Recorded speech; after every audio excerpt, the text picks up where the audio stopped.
Welcome to ఊరువాడ. రైతు భరోసాపై deputy CM Bhatti కీలక వ్యాఖ్యలు చేశారు. అసెంబ్లీలో చర్చించాకే రైతు భరోసాపై నిర్ణయం తీసుకుంటామని చెప్పారు. 4 గోడల మధ్య నిర్ణయాలు తీసుకోబోమన్నారు. రైతుల అభిప్రాయాలపై అసెంబ్లీలో చర్చిస్తామన్నారు భట్టి. అందరితో చర్చించాకే రైతు భరోసా విధి విధానాలు ఖరారు చేస్తామన్నారు. అర్హులకే రైతు భరోసా ఇస్తామని స్పష్టం చేశారు మంత్రి తుమ్మల. ప్రస్తుతం తీసుకుంటున్న ప్రజాభిప్రాయ సేకరణపై అసెంబ్లీలో చర్చించాకే రైతు భరోసాపై నిర్ణయం తీసుకుంటామని స్పష్టం చేశారు. విద్యుత్ అధికారులపై కేంద్ర మంత్రి కిషన్ రెడ్డి ఆగ్రహం వ్యక్తం చేశారు. బస్తీ బాట కార్యక్రమంలో భాగంగా జూబ్లీహిల్స్ నియోజకవర్గం ఎర్రగడ్డ డివిజన్లో పర్యటించారు కేంద్ర మంత్రి. రోడ్డుపై అడ్డంగా కరెంటు స్తంభాలున్నాయని, వాటిని తొలగించడం లేదని కేంద్ర మంత్రి దృష్టికి తెచ్చారు కాలనీ వాసులు. దీంతో విద్యుత్ అధికారులను పిలిచి వాటిని తొలగించాలని చెప్పారు కిషన్ రెడ్డి. ఐవీఎఫ్ ఒక అధునాతన సంతానోత్పత్తి చికిత్స. అనేక దంపతులకు తల్లిదండ్రులు కావాలనే వారి కలను నెరవేర్చుకోవడానికి సహాయపడుతుంది. ఈ రోజే ఓఎస్ఎస్ ఫర్టిలిటీని సందర్శించండి. కేంద్ర మంత్రి కిషన్ రెడ్డి వ్యాఖ్యలకి మంత్రి పొన్నం ప్రభాకర్ కౌంటర్ ఇచ్చారు. కేంద్ర మంత్రిగా ఉండి ₹1 కూడా నిధులు తీసుకురాలేదన్నారు. హైదరాబాద్ అభివృద్ధి గురించి మాట్లాడటం విడ్డూరంగా ఉందన్నారు పొన్నం. 6 నెలలుగా హైదరాబాద్ అభివృద్ధి కుంటు పడిందనటం కరెక్ట్ కాదని, హైదరాబాద్ కి ఏం తెచ్చారో చెప్పాకే కిషన్ రెడ్డి మాట్లాడాలన్నారు పొన్నం. హైదరాబాద్ ఇమేజ్ కి భంగం కలిగేలా కిషన్ రెడ్డి చేసిన వ్యాఖ్యలని ఖండిస్తున్నామన్నారు పొన్నం ప్రభాకర్. అమెరికా టెలికమ్యూనికేషన్ దిగ్గజం మైక్రో లింక్ నెట్వర్క్స్ 500 కోట్ల పెట్టుబడితో తెలంగాణలో తమ ఎలక్ట్రానిక్ ఇతర ఉత్పత్తుల కేంద్రాలను ఏర్పాటు చేయనుంది. ఈ విషయాన్ని రాష్ట్ర ఐటీ పరిశ్రమల శాఖ మంత్రి శ్రీధర్ బాబు వెల్లడించారు. హైదరాబాద్ కు చెందిన పిఎస్ఆర్ ఇండస్ట్రీ భాగస్వామ్యంతో మైక్రో లింక్ పరిశ్రమ క్లస్టర్ను ప్రారంభిస్తుందని తెలిపారు. నాగర్ కర్నూలు లోక్సభ నియోజకవర్గాన్ని పారిశ్రామిక కేంద్రంగా అభివృద్ధి చేయాలని ఎంపీ మల్లు రవి మంత్రి శ్రీధర్ బాబును కోరారు. అయితే తన నియోజకవర్గంలోని 7 అసెంబ్లీ స్థానాల పరిధిలో సూక్ష్మ, చిన్న, మధ్య తరహా పరిశ్రమల ఏర్పాటుకు అన్ని వనరులు సమృద్ధిగా ఉన్నాయని తెలిపారు. పరిశ్రమలకు అవసరమైన భూమి, నీరు అందుబాటులో ఉన్నాయని వెల్లడించారు. Medchal railway station railway under bridge పనులను పరిశీలించి రైల్వే ఉన్నతాధికారులతో సమీక్షా సమావేశం నిర్వహించారు మల్కాజ్గిరి ఎంపీ ఈటెల రాజేందర్. తెలంగాణలో కేంద్ర ప్రభుత్వం 2000 కోట్లతో రైల్వే స్టేషన్ల అభివృద్ధి కార్యక్రమాలు చేపట్టిందని తెలిపారు. సికింద్రాబాద్, కాచిగూడ, చర్లపల్లి రైల్వే స్టేషన్లో విమానాశ్రయాలు కల్పించే విధంగా అభివృద్ధి పనులు జరుగుతున్నాయని చెప్పారు.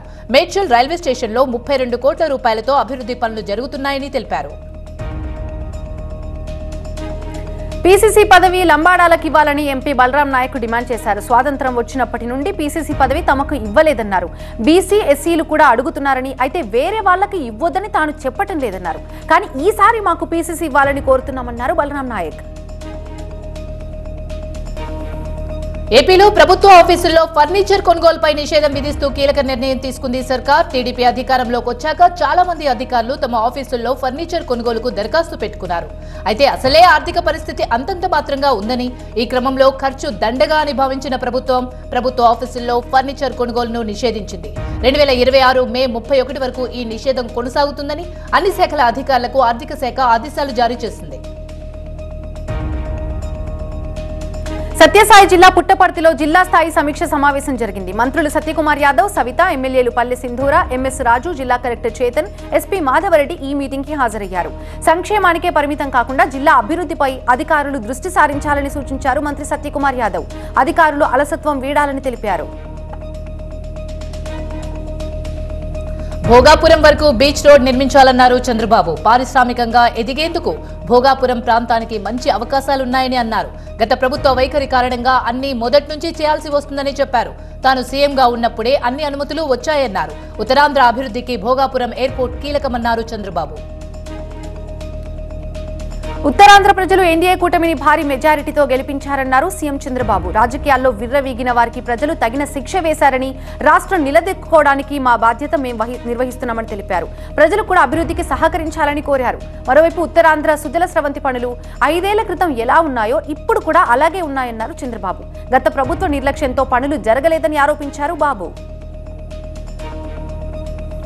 టీడీపీ హయాంలో పోలవరం పనులు 72% పూర్తి చేస్తే జగన్ ప్రభుత్వం డయాఫ్రామ్ వాల్ ని గోదావరిలో కలిపేసిందన్నారు చంద్రబాబు. జగన్ ప్రభుత్వ వైఫల్యంతో పోలవరం ప్రాజెక్టులో డయాఫ్రామ్ వాల్, కాపర్ డ్యామ్స్ దెబ్బతిన్నాయని చెప్పారు. మరోవైపు అనకాపల్లి ప్రాంతం రైతుల కోసం పురుషోత్తంపట్నం లిఫ్ట్ పనులను వేగంగా పూర్తి చేస్తామని చంద్రబాబు అన్నారు. వెంటనే నిధులు విడుదల చేసి పనులు పూర్తి చేయాలని అధికారులను అక్కడికక్కడే ఆదేశించారు చంద్రబాబు. విశాఖ స్టీల్ ప్లాంట్ దేశ ఆర్థిక అభివృద్ధికి సహాయపడుతుందన్నారు కేంద్ర పరిశ్రమలు ఉక్కు శాఖ మంత్రి కుమారస్వామి. విశాఖ పర్యటనకు వచ్చిన ఆయన అధికారులతో కలిసి స్టీల్ ప్లాంట్ ని పరిశీలించారు. ప్లాంట్ మూత పడుతుందనే ఆందోళన వద్దని తెలిపారు. అంతకుముందు స్టీల్ ప్లాంట్లోని వివిధ విభాగాలను కేంద్ర మంత్రి పరిశీలించారు. మంత్రి నాదెండ్ల మనోహర్ సంచలన వ్యాఖ్యలు చేశారు. పేదలకు ఇవ్వాల్సిన బియ్యాన్ని వైసీపీ నేతలు కొల్లగొట్టారని ఆరోపించారు. ఒక్క కాకినాడలోనే 43,249 మెట్రిక్ టన్నుల పీడీఎఫ్ బియ్యాన్ని సీజ్ చేశామని తెలిపారు. ఇక రాష్ట్ర వ్యాప్తంగా ఎంత బియ్యాన్ని తరలించారో ఆలోచించాలన్నారు నాదెండ్ల. ఇందులో 5 ఐపీఎస్ అధికారుల పాత్ర కూడా ఉందన్నారు. దీనిపై సమగ్ర విచారణ జరిపి చర్యలు తీసుకుంటామన్నారు. ఏపీ హైకోర్టులో వైసీపీ నేతలకి ఊరట లభించింది. టీడీపీ కార్యాలయంపై దాడి కేసులో వైసీపీ నేతలు లేళ్ల అప్పిరెడ్డి, తలసిల రఘురాం, ఆర్కే, సజ్జల, దేవినేని అవినాష్ కి ముందస్తు బెయిల్ మంజూరైంది.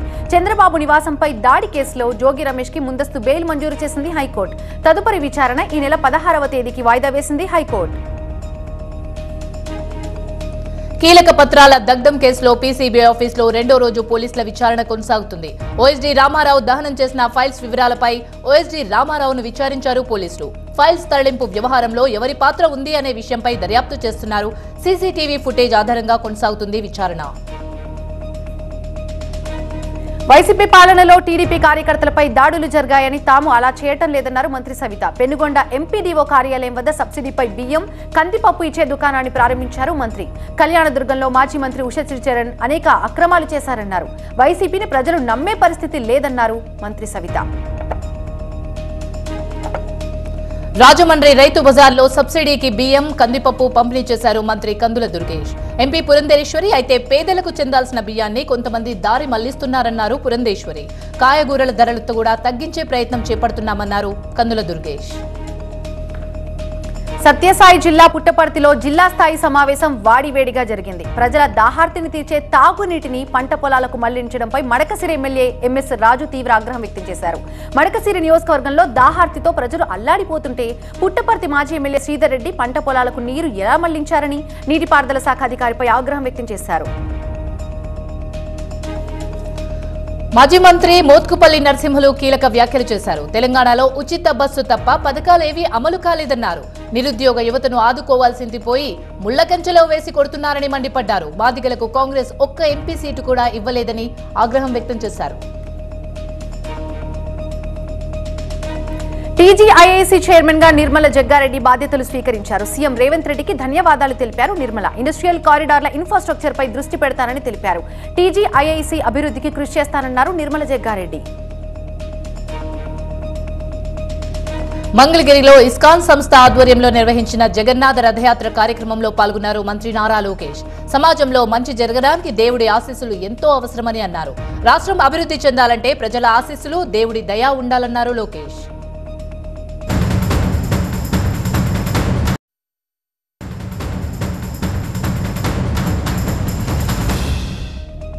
కుప్పంలో ఉద్రిక్తత చోటు చేసుకుంది. మున్సిపల్ చైర్మన్ సుధీర్ కి చెందిన ఆసుపత్రిపై దాడి చేశారు. ప్రియా నర్సింగ్ హోమ్ పైన టీడీపీ నేతలు రాళ్ల దాడి చేశారు. వైసీపీ నుంచి సుధీర్ టీడీపీలోకి వస్తున్నారని ప్రచారం జరగడంతో సుధీర్ రాకను వ్యతిరేకిస్తున్న టీడీపీ నేతలు ప్రియా నర్సింగ్ హోమ్ ఎదుట ఆందోళనకు దిగారు. ఏపీలో రాష్ట్ర వ్యాప్తంగా రిజిస్ట్రేషన్లు నిలిచిపోయాయి. పిఠాపురంలో సర్వర్లు పనిచేయక రిజిస్ట్రేషన్లు ఆగిపోయాయి. రిజిస్ట్రేషన్లో మొదటి ప్రక్రియ అయిన డేటా ఎంట్రీ, ఈకేవైసీ జరగకపోవడంతో ఉదయం నుంచే రిజిస్ట్రేషన్లు జరగడం లేదు. దీంతో కార్యాలయాల దగ్గర పడిగాపులు కాస్తున్నారు క్రయ విక్రయదారులు. హైదరాబాద్ లోని పబ్లిక్ హెల్త్ డైరెక్టర్ ఎదుట ఆందోళనకు దిగారు ఉద్యోగులు. ప్రమోషన్స్ ట్రాన్స్ఫర్స్ లో డైరెక్టర్ రవీందర్ నాయక్ అవకతవకలకు పాల్పడుతున్నాడని ఆరోపించారు. ప్రపంచ జనాభా దినోత్సవం సందర్భంగా ప్రచార పోస్టర్లను ఆవిష్కరించారు వైద్య ఆరోగ్య శాఖ స్పెషల్ సిఎస్టి కృష్ణబాబు. తల్లి బిడ్డల శ్రేయస్సు కోసం సరైన సమయంలో గర్భధారణ, బిడ్డకు మధ్య అంతరం అవగాహన కల్పించాలని చెప్పారు. మచిలీపట్నం యూనిమోని ఎక్స్చేంజ్ సంస్థలో గోల్డ్ మాయం కలకలం రేపుతోంది. గోల్డ్ మాయంపై సంస్థ ఎదుట వినియోగదారులు ఆందోళనకు దిగారు. చలమలశెట్టి పోతురాజు మాయం చేశాడని ఆరోపిస్తున్నారు. యూనిమోని ఆఫీస్ కి తాళం వేశారు వినియోగదారులు. నంద్యాల జిల్లా ముచ్చుమర్రి గ్రామంలో వాసంతి తల్లిదండ్రులను పరామర్శించారు జిల్లా కలెక్టర్ రాజకుమారి. గత 5 రోజులుగా పాప జాడ తెలియలేదని కలెక్టర్ ముందు తమ బాధను వ్యక్తం చేశారు వాసంతి తల్లిదండ్రులు. అయితే ఎన్డీఆర్ఎఫ్ బృందం అధునాతన సాంకేతిక పరిజ్ఞానం గల పరికరాలు ఉపయోగించి వాసంతి కోసం గాలిస్తున్నారని తెలిపారు నంద్యాల జిల్లా కలెక్టర్. సంగారెడ్డి జిల్లా అమీన్పూర్లోని సర్వే నెంబర్ 1000 దగ్గర వివాదాస్పద భూముల్లో ప్లాట్ల ఓనర్లు ధర్నా చేపట్టారు. 1982లో నారాయణరావు లేఅవుట్లో ప్లాట్లు కొనుగోలు చేశారు. 1700 మంది బాధితులు ఈ ప్లాట్లు కొన్నట్టు తెలుస్తోంది. అయితే తాము కొనుగోలు చేసిన ప్లాట్లను అటవీ శాఖ అధికారులు ఎలా దున్నుతారని ప్రశ్నిస్తున్నారు. సికింద్రాబాద్ లో భారీగా స్టెరాయిడ్స్ పట్టుకున్నారు. జిమ్ లోని యువకులకు స్టెరాయిడ్ సప్లై చేస్తున్న కాసిం ను అరెస్ట్ చేశారు డ్రగ్ కంట్రోల్ అధికారులు. దేహదారుఢ్యం కోసం యువకులకు స్టెరాయిడ్స్ ఇస్తున్నారు కాసిం. ఎన్టీఆర్ జిల్లా పెనుగంచిప్రోలులో తిరుపతమ్మకు ఆషాఢం సారి సమర్పించారు పుణ్యస్త్రీలు. గ్రామంలో రంగుల మంటపం నుంచి తిరుపతాంబ దేవస్థానం వరకు ఈ సారితో ఊరేగింపుగా వెళ్లారు అక్కడి మహిళలు. వేద పండితుల మంత్రోచ్చరణల మధ్య అమ్మవారికి దేవతలకి సారి సమర్పించారు. ఎన్టీఆర్ జిల్లా కొండూరు గ్రామానికి చెందిన తోట రాధ అనే ఆశా వర్కర్ తీవ్రమైన జ్వరంతో మృతి చెందింది.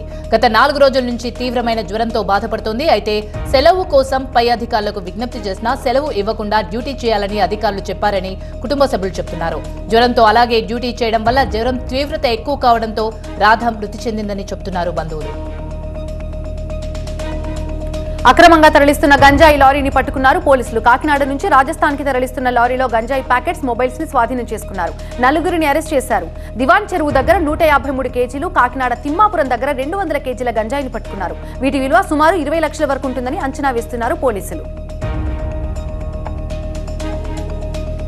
మేడ్చల్ జిల్లా కీసర మండలంలోని రాంపల్లి గ్రామంలో శ్రీచక్ర పీఠంలోని వారాహి నవరాత్రుల సందర్భంగా వారాహి అమ్మవారికి ప్రత్యేక పూజలు నిర్వహించారు భక్తులు. శ్రీచక్ర పీఠం పీఠ వ్యవస్థాపకులు నవనీతాంబ సాహిత్య శ్రీ అనుబంధ వారి ఆధ్వర్యంలో వారాహి హోమం నిర్వహించారు. TV9 తెలుగు న్యూస్ ఛానల్ కి అవార్డుల పంట పండింది. హైబీస్ మీడియా అవార్డ్స్ 2024 4వ ఎడిషన్ లో TV9 టీమ్ ఎక్కువ అవార్డ్స్ అందుకున్నారు. 2024 సంవత్సరంలో ఎలక్ట్రానిక్ మీడియా లెజెండరీ కేటగిరీలో TV9 south COO K Vikram ఈ అవార్డుకి ఎంపికయ్యారు. బెస్ట్ సేల్స్ టీమ్ గా TV9 మార్కెటింగ్ టీమ్ హెడ్ ఎం నరసింహ ఆచార్య బృందం ఈ అవార్డు అందుకుంది. బెస్ట్ న్యూస్ కోఆర్డినేటర్ గా చిలకలూరి హరిప్రసాద్ ఈ అవార్డు అందుకున్నారు. బెస్ట్ యాంకర్ ఫీమేల్ కేటగిరీలో ప్రత్యూష, బెస్ట్ పొలిటికల్ రిపోర్టర్ గా అశోక్, బెస్ట్ జనరల్ రిపోర్టర్ గా ఎలిందర్ రెడ్డి, బెస్ట్ ప్రోగ్రామ్ ప్రొడ్యూసర్ గా Ravikumar, best growth in advertisement కేటగిరీలో సుష్మా జువాడి ఈ అవార్డు అందుకున్నారు. మంత్రి ఉత్తమ్ కుమార్ రెడ్డి చేతుల మీదుగా అవార్డ్స్ అందుకున్నారు వీరంతా. మీడియా రంగంలో ప్రతి ఏటా అవార్డ్స్ ఇస్తున్నటువంటి హైబీస్ ఎండి రాజగోపాల్ ను మంత్రి అభినందించారు. కేంద్ర బడ్జెట్ పై ప్రధాని మోదీ ఉన్నత స్థాయి సమీక్ష నిర్వహించారు. దేశంలోని ప్రముఖ ఆర్థికవేత్తలు, వివిధ రంగాలకు చెందిన నిపుణులతో మోదీ భేటీ అయ్యారు. సమావేశానికి ఆర్థిక మంత్రి నిర్మలా సీతారామన్ కూడా హాజరయ్యారు. ఈ నెల 23న కేంద్ర పార్లమెంట్లో బడ్జెట్ ప్రవేశపెట్టబోతోంది. ఈ సాధారణ బడ్జెట్లో పరిశ్రమలతో పాటు మధ్యతరగతి, దిగువ మధ్యతరగతి ప్రజలపై భారీ ఆశలు పెట్టుకున్నారు. పూణేలో విలాసాలతో వివాదంలో ఇరుక్కున్న ట్రైనీ కలెక్టర్ పూజా ఖేద్కర్ కి సంబంధించినటువంటి మరిన్ని సంచలన విషయాలు వెలుగులోకి వచ్చాయి. ఉద్యోగం కోసం ఓబీసీ సర్టిఫికేట్ తో పాటు కంటి సమస్యకు సంబంధించి తప్పుడు పత్రాలు సమర్పించినట్టుగా ఆరోపణలు గుప్పుమంటున్నాయి. నకిలీ అంగవైకల్యం సర్టిఫికేట్ తో ఆమె ఉద్యోగం పొందారా అన్న విషయంపై కూడా పోలీసులకి సందేహాలు కలుగుతున్నాయి. ఈ వ్యవహారంపై ప్రధాని కార్యాలయం ఇప్పటికే దర్యాప్తుకు ఆదేశించింది. నేత్ర పరీక్షలకి ఆమె 6 సార్లు డుమ్మా కొట్టినట్టుగా తెలుస్తోంది. ఢిల్లీలో ఇప్పుడు ఎక్కడ చూసినా వరదే కనిపిస్తుంది. తాజాగా హర్యానా నుంచి వచ్చే మునాక్ బ్యారేజ్ కాలువ తెగిపోవడంతో బవానా ప్రాంతంలోని జనావాసాల్లోకి నీళ్లొచ్చాయి. నీళ్లలోకి హఠాత్తుగా జనాలు ఆందోళనకు గురవుతున్నారు. నీళ్లు ఎక్కువగా రావడంతో బవానా ప్రాంతం పూర్తిగా నీట మునిగిపోయింది. ఢిల్లీలోని రోడ్లన్నీ కూడా నదులను తలపిస్తున్నాయి. ఇళ్లలోకి వరద నీరు చేరింది. ఎగువ నుంచి వస్తున్న వరద ప్రవాహంతో గంగా నది ఉధృతంగా ప్రవహిస్తోంది. ఉత్తరప్రదేశ్, బీహార్ రాష్ట్రాల మీదుగా ప్రవహిస్తున్న ఈ మహానది కారణంగా తమ పొలాలు, ఇళ్లు మునిగిపోతున్నాయని తీర ప్రాంత ప్రజలు చెబుతున్నారు. భారీ వర్షాలతో ఉత్తరాఖండ్లోని శారదా నది నిండుగా ప్రవహిస్తుంది. కుమాఓన్ ప్రాంతంలో ఎగువ నుంచి వస్తున్న వరదతో బర్బాసా బ్యారేజ్ నిండుకుండలా మారింది. అధికారులు నీటిని దిగువకు విడుదల చేస్తున్నారు. ఢిల్లీలో కొత్తగా నిర్మించిన న్యాయ సహాయక కేంద్ర భవనాన్ని ప్రారంభించారు సుప్రీంకోర్టు ప్రధాన న్యాయమూర్తి చంద్రచూడ్ సింగ్. అన్ని రకాల న్యాయ సమాచారం, సహాయం అందించేందుకు ఈ కేంద్రం ఉపయోగపడుతుందని చెబుతున్నారు. డీఎంకే ఆర్గనైజింగ్ సెక్రటరీ ఆర్ఎస్ భారతిపై బీజేపీ తమిళనాడు చీఫ్ అన్నామలై పరువు నష్టం కేసు వేశారు. కల్తీసార దుర్ఘటనతో తనకు సంబంధం ఉందని చేసిన వ్యాఖ్యలకి పరిహారంగా కోట్ల రూపాయలు చెల్లించాలని డిమాండ్ చేశారు.